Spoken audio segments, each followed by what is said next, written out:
¿Quieres sonar más natural desde el primer momento? La clave está en cómo te presentas. Lo más básico es empezar con un saludo y con tu nombre.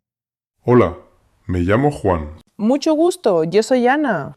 Fácil y directo. Pero si quieres añadir más información, puedes decir tu edad. Hola, me llamo Ana y tengo 30 años. También puedes decir tu profesión. Hola, soy Samantha, tengo 52 años y soy arquitecta. Soy Roberto y soy artista. También es importante decir de dónde eres. Soy de Barcelona.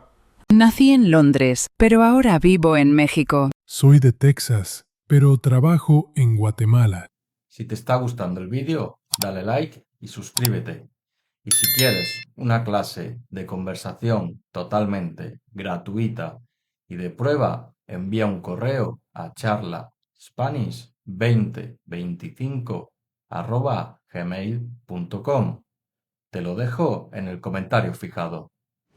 Pero si quieres conectar de verdad, habla de tus hobbies, de tus gustos y de lo que te define, es decir, tu personalidad. Me gusta acampar y hacer yoga. Mis pasatiempos son la jardinería y tocar la guitarra. Soy amante de los animales. Me gustan las películas de terror. Y si quieres sonar más auténtico, puedes compartir tus metas. Quiero probar toda la comida asiática. Me encantaría tener hijos en los próximos 2 años. También puedes invitar a otra persona a presentarse. Para ello, pregúntale, ¿Cómo te llamas? ¿Cuál es tu nombre? y si quieres sonar más formal, ¿Cómo se llama usted? ¿estás con amigos y quieres presentar a alguien más? Muy simple. Quiero presentarte a mi hija. Ella se llama Lucía. Él se llama Diego.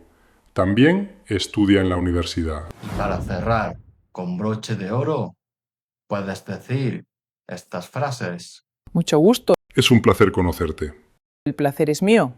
Encantado. Como ves, presentarse en español es muy fácil. Si quieres más vídeos como este, dale like, suscríbete y deja en los comentarios de qué te gustaría que fuera el próximo vídeo. ¡Nos vemos!